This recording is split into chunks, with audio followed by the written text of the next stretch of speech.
Yeah, it would be a travesty.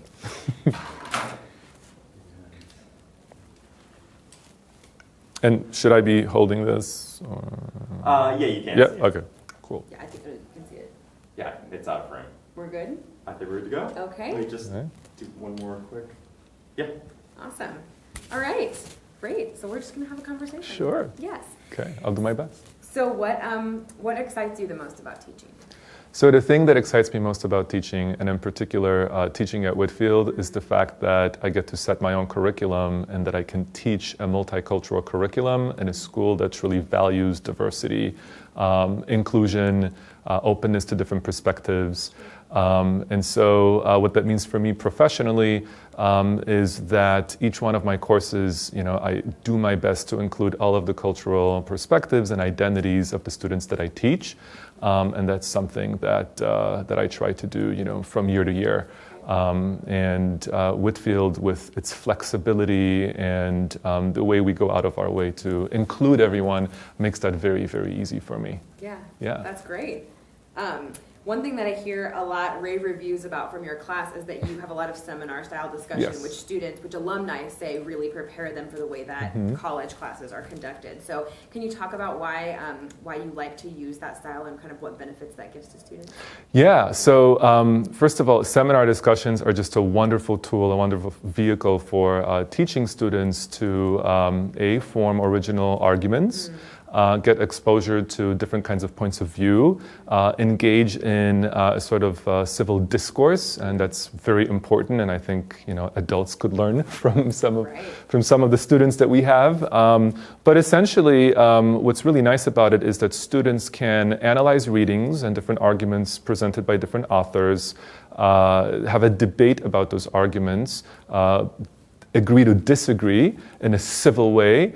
And engage in very mature conversations that I will say, and I will give a lot of credit to these students, there are, once again, adults that don't know how to talk about sensitive issues the way that Whitfield students do. And one of the reasons for this is because we do put such emphasis on seminar discussions and the etiquette of speaking in a civil manner. Sure. And they're really good at this, yes. Yeah, that's great. And that's a great segue into the next question, which is really, how do you feel like the relationship you have with your students allows them an environment where they feel that they can participate in those kinds of conversations? Right. So first of all, this is my 7th year teaching at Whitfield. So my first senior class was the 2014 class. And what I really appreciate about Whitfield students is several things, but I'm going to sort of zoom in on the two most important things. Number one, a lot of these students are extremely open-minded. They have a deep sense of empathy and a deep sense of curiosity.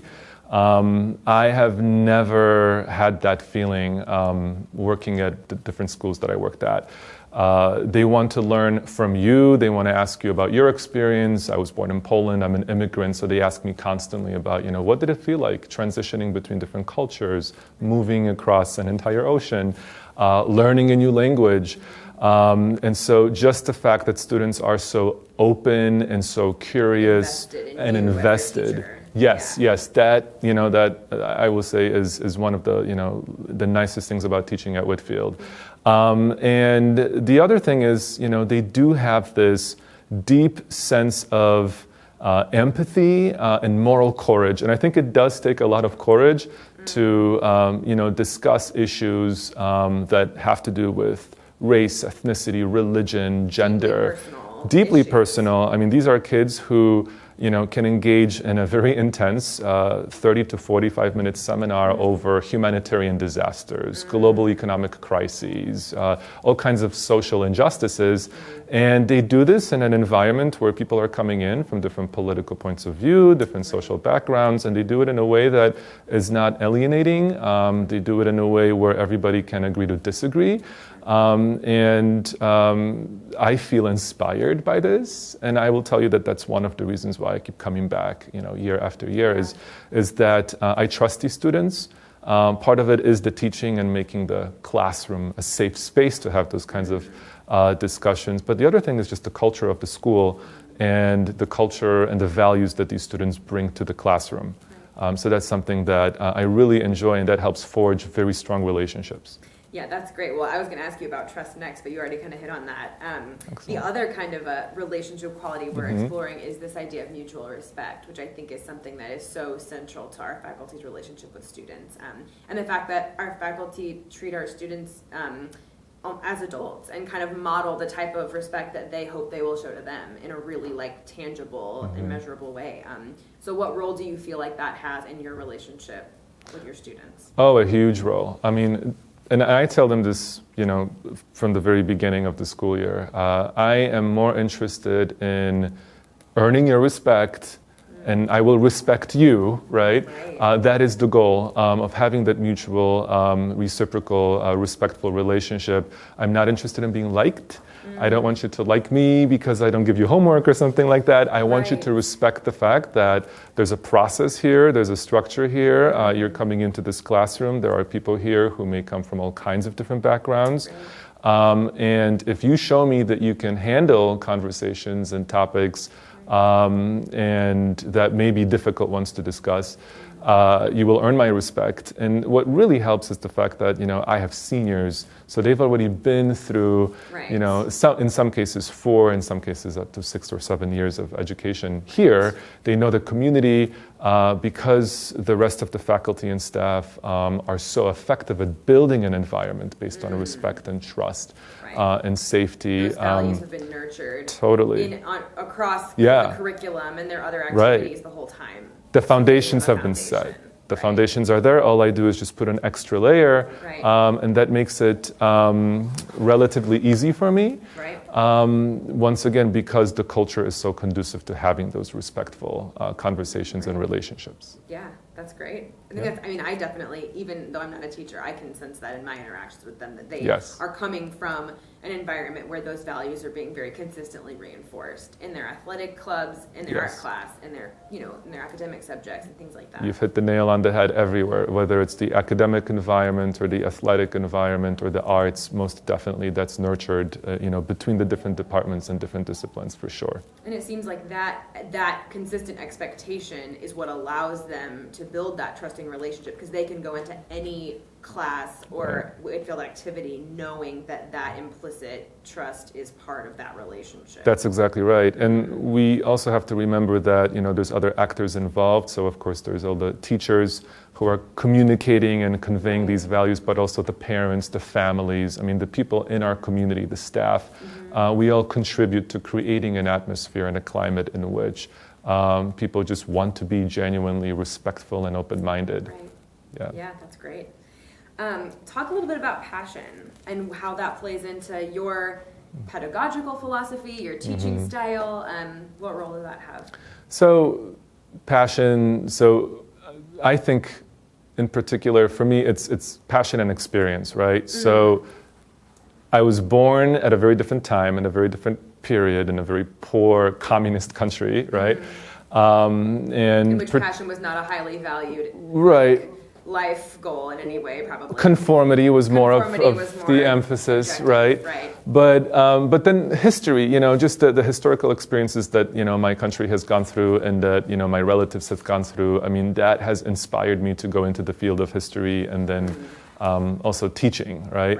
So I think when I have opportunities to connect personal experiences to what I teach, so I have 3 courses. One is economics, the other one's a sociology course, social change and world affairs, and then human rights and genocide. When we talk about some of those courses, when we talk about identity, when we talk about trauma, when we talk about human rights, I can sort of convey to them, the importance of can't take it for granted that you live in an open democratic society. I was born in an authoritarian communist state. And your sense of identity is shaped by, your family's historical experience or your own experience. That's very important. And I think at that point, when they're seniors, the students are starting to realize that a lot of how they think of themselves is shaped by their interactions with other people. So society has an impact on how you view the world and how you see yourself. And when I give them examples from my life, about how immigration shaped my outlook, learning English shaped my outlook, and various other experiences. You know, I think when the passion's there, you know, when you talk about your life in such ways, you know, they feel more invested in those discussions because you're kind of opening up, and then they kind of open up.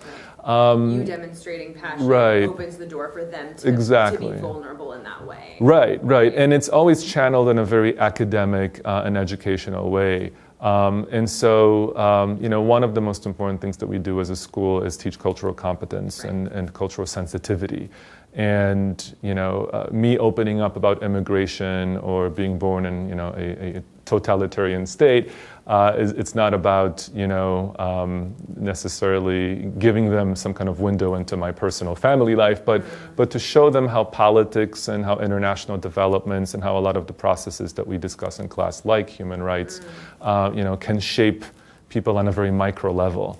And that they are present in people that we interact with every day. Yes. I think that's something that I think that we really emphasize here at school is saying that, like, what we're talking about, your neighbor is currently experiencing. Exactly. And that proximity makes it harder for students to resist an open mindset. Yes. Because when it's right in front of you, when you interact with people that are having that experience, you become immersed and more perceptive about things like that.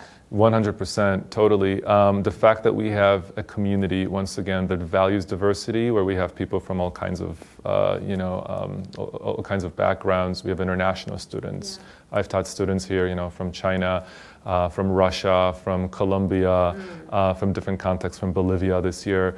You know, the fact that we interact with these people, and we also have people who, you know, are Americans of different backgrounds, who may come from different social, economic statuses, or who may come from different ethnic or religious backgrounds. The fact that we have a community in which we visibly, actively, you know, purposely, you know, engage in conversations about each other, that helps, once again, convey, you know, that message of inclusion and multiculturalism, which is instrumental, I think. And as a social studies teacher, you know, it's just so tempting to weave in, you know, all of this diversity that we have and to make it part of the curriculum. And I think part of the conversation, for sure. So you need the passion for it. And I think, once again, once they see that and that you value that and that you're passionate about that, they are then more trusting and more open to examining different points of view. Sure, yeah. That's great. I love all of that.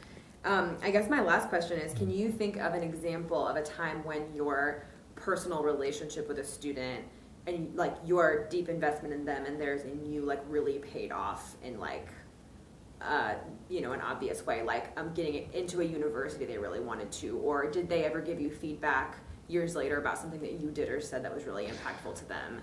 Yeah, you know, that's interesting. I mean, I can think of lots of examples. Most recently, I received an email from a student that I taught a few years back, class of 2017, and this was a student that was a bit more introverted, a little bit more reserved, seemed a little bit out of focus. It was very hard for me to gauge if they were connecting with the curriculum or if any of it was resonating. And I got this just beautiful email. So this student is, I think, third year of college at this point. But he emailed me saying that, you know, he's taking all of these courses that are, you know, social science and humanities based, and a lot of them explore the issue of, you know, human rights, international affairs, and in particular, he was just taking a course on refugees. And he said that if he didn't take that class, my class, that particular year, it wouldn't have opened his mind or made him as inquisitive and as willing to engage in those topics beyond Whitfield. Sure.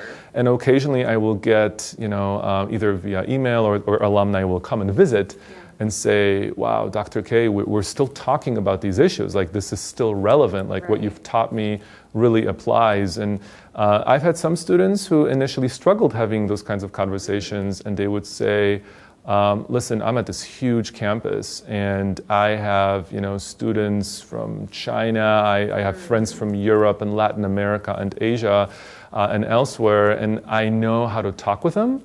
I know how How to great that approach must them. feel Yeah. to them to be able to be Right. confident in those kind of social situations. Exactly. Because they have the toolbox. Exactly, and the interpersonal communication, which is very, very important, and sometimes students, struggle with just finding the right language to initiate those kinds of conversations. And I think some of the courses here, and this is not just me, this is also other teachers as well, because we provide them with the vocabulary and with the safety to talk about some of these highly sensitive social cultural issues when they do go on, whether it's to college or the labor force, or I think they once again cultivate the sense of empathy and Yes. genuine openness. And they feel that those conversations, even if they don't say or do the right thing, that potential danger is Right. valuable, because on the other side of that, what you Yeah. can gain from putting yourself in those kind of vulnerable conversations is so much greater Right. than the shame you might feel Yeah. temporarily for saying the wrong thing. Right.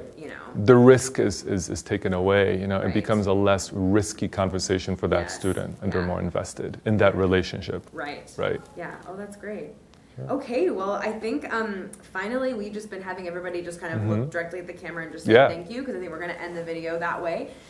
So you could say something like, this will be kind of the final thing that happens before we ask everyone to raise their paddles. So if you could just say something like, thank you for supporting Whitfield, or like, thank you for letting me teach your students, or Yeah. whatever you'd like to say, right into this camera, right, Jeff? Yes. Yeah. Great. Okay. Thank you so much for supporting this wonderful school, for supporting Whitfield. It's been a blessing to work here, and it's been such a privilege and a delight to teach your children. I selfishly hope that there will be more siblings in the future, but this is a wonderful place. This is the reason why St. Louis is home for me. It's this school, it's this community. Please continue to support this really magical place. Thank you so much. There, we got it.